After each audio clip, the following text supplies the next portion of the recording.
do you think the relationship between municipalities and the province ought to be like?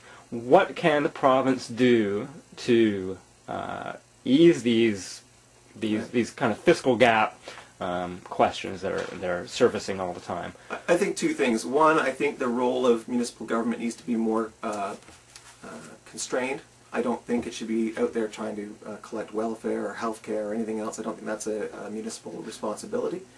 The primary responsibility is at the municipal level, as I see it, should be maintaining roads, crown lands as our rule. I know that roads don't get very high priority in some municipalities, and as a result, they're spending money on let's build a monument to my greatness. I'm the councillor of this. I'm the mayor. Arenas, culture. And, libraries that are underused, conference centers that are losing money on a monthly basis.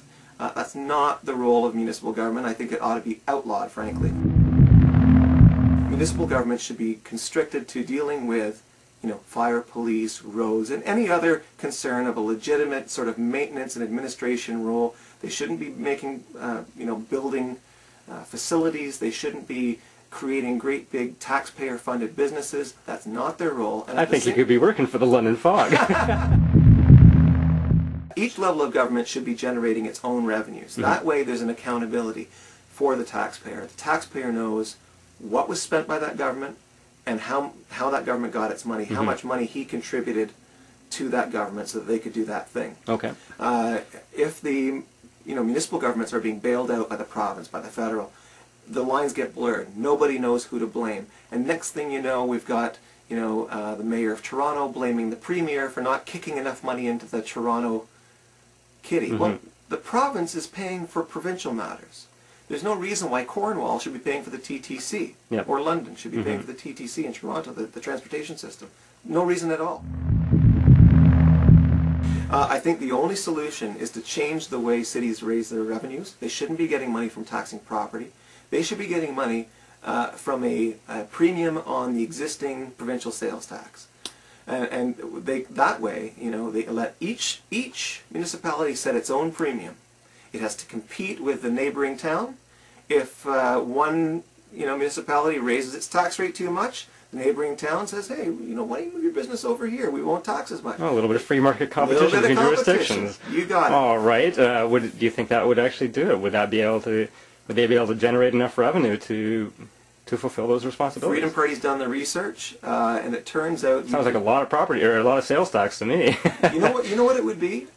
You could replace, now this is averaging over all towns in Ontario, but with a 5% sales tax, you could replace all property taxes in the province. 5%. 5%. This year, if you were the premier, what would you say to David Miller, who's got a $575 million operating budget shortfall, and who is cutting basic essential services? He's talking about reducing policing, and he says that the only way that Toronto can keep running the way it does right now is that it needs more money from the government of Ontario. Yeah, he wouldn't get it from me. There's so much economic activity in Toronto. There's so much wealth in Toronto that they're actually, we're getting wealth from them just in the form of the taxes that they pay out, and the fact that they are actually pay out a lot more taxes than they get back. What do you say to that? Well, there's that, and there's also the quite legitimate argument that a lot of people go to Toronto and use Toronto services but never pay for them because they're not living in the town. They aren't paying the property tax. That's handled by the sales tax. You're good. Good point. Good okay, point. You go into that town, you spend the day there, you buy a burger, you buy a bottled water. Guess what? You're paying the Toronto municipal premium when you never had to before. And that takes the load off some of those Torontonians who right now are paying for all of those visitors. So yeah, Toronto might be a big contributor. Let's give them a favor. Let's make sure that each person who's working there or living there, not necessarily both, has to pay for what they consume. When you constrain the role of the municipalities, you don't include in that, guess what, you get to run any kind of transportation system you want. No, you don't run transportation. You run roads. And you're going to have to compete with other transportation systems. We're going to allow everybody to stop at the stops.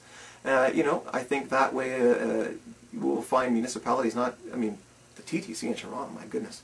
is a huge sinkhole of money, and a lot of provincial and even federal money ends up getting spent there. So we have to stop that.